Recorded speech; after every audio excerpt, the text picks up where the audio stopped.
একের পর এক রাজনৈতিক দলের সঙ্গে যখন কমিশনের ফুল বেঞ্চ জ্ঞানেশ কুমার বৈঠক করছেন, তার মধ্যে একটা বিষয় কিন্তু এখনো পর্যন্ত শুক্লা পরিষ্কার হচ্ছে যে 7-8 দফায় নয়, ভোট চাইছেন বিরোধীরা 1 থেকে 2 দফায়, এবং 1 থেকে 2 দফায় ভোটের পক্ষেই সওয়াল বাম বিজেপি থেকে কংগ্রেসের।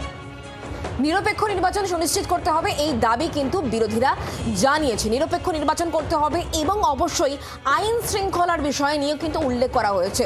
1 থেকে 2 দফায় ভোটের পক্ষে সওয়াল করেছে বাম থেকে বিজেপি, এবং সেক্ষেত্রে নির্বাচন যাতে সুষ্ঠুভাবে হয়, একেবারে পক্ষপাত দুষ্ট যাতে না হয়, এবং একই সঙ্গে আইন শৃঙ্খলাজনিত কোনো যাতে সমস্যা না হয় সে কথাও স্পষ্ট করে বলা হয়েছে নির্বাচন কমিশনের কাছে। ভোটে কত দফা হবে তা নিয়ে এখনো পর্যন্ত স্পষ্ট না হলেও এখনো পর্যন্ত যা খবর পাওয়া যাচ্ছে, নির্বাচন কমিশনও চাইছে এবার দফা কমিয়ে আনতে, এবং বিভিন্ন রাজনৈতিক দল বাম থেকে বিজেপি তারাও চাইছে যাতে এই দফা কমিয়ে আনা হয়। আমরা কথা বলবো অর্কদীপ্ত মুখোপাধ্যায় এই মুহূর্তে আমাদের সঙ্গে রয়েছেন, আমাদের প্রতিনিধি। অর্কদীপ্ত, অর্থাৎ যেমনটা আমরা শুরু থেকে বলছিলাম, হয়তো এবার দফার সংখ্যা কমবে 1 থেকে 2 দফা, অন্যদিকে বাম থেকে একেবারে বিজেপি প্রত্যেকেই চাইছে দফা যাতে কমিয়ে আনা হয়, তাই তো? এবারেই কিন্তু সেটা হওয়ার সম্ভাবনা রয়েছে। কয় দফায় ভোট হবে সেটা এখনো চূড়ান্ত কিন্তু করেনি নির্বাচন কমিশন। তবে প্রত্যেকটি রাজনৈতিক দল যারা আজকে এসেছিলেন তারা কিন্তু পরিষ্কার বলেছেন যে 1 দফায় বা 2 দফায় ভোট করতে ভোটের দফা কমানোর কথা বলা হয়েছে। একদম সিপিএম থেকে বিজেপি থেকে কংগ্রেস তারা কিন্তু 1-2 দফায় ভোট করার কথা বলেছেন। তবে রাজ্যের শাসক দল তৃণমূল কংগ্রেস কিন্তু দফা নিয়ে কোনো কথা বলেনি। তারা জানিয়েছেন যে নিরপেক্ষভাবে যাতে ভোটটা কন্ডাক্ট করা যায় সেই ব্যবস্থা নিতে বলেছেন, সেই জায়গাটা এনশিওর করতে বলেছেন। পার্টিকুলারলি কোনো দফা নিয়ে কয় দফায় ভোট করা দরকার বা উচিত এই নিয়ে তৃণমূল কংগ্রেসের তরফ থেকে কিছু বলা হয়নি বলেই সূত্রের খবর। তবে কংগ্রেস, বামেরা এবং বিজেপি তারা কিন্তু 1 থেকে 2 দফায় ভোট করার কথা জানিয়েছেন নির্বাচন কমিশনের ফুল বেঞ্চকে। ধন্যবাদ অর্কদীপ্ত। আর এই দফা নিয়ে রাজনৈতিক দল তাদের প্রতিনিধিরা কি বললেন শুনে।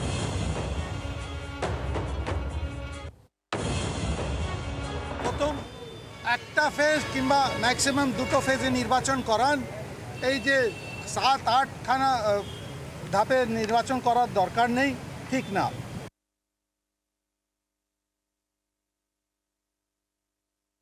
এক দফায় ভোট হওয়া উচিত, যেটা রুটিন কাজ বললেন।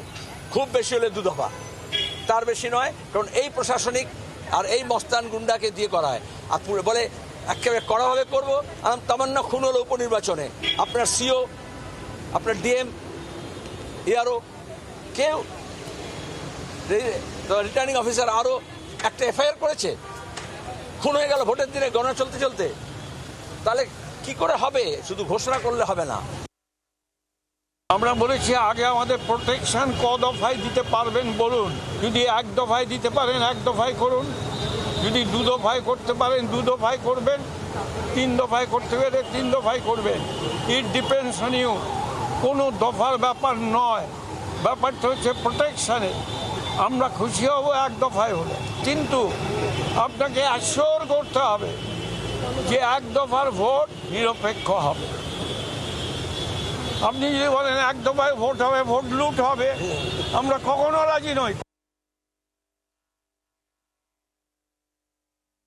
আমরা দফা টফা নয়, আমাদের মানুষের কথা, আমরা দফার কথা নয়।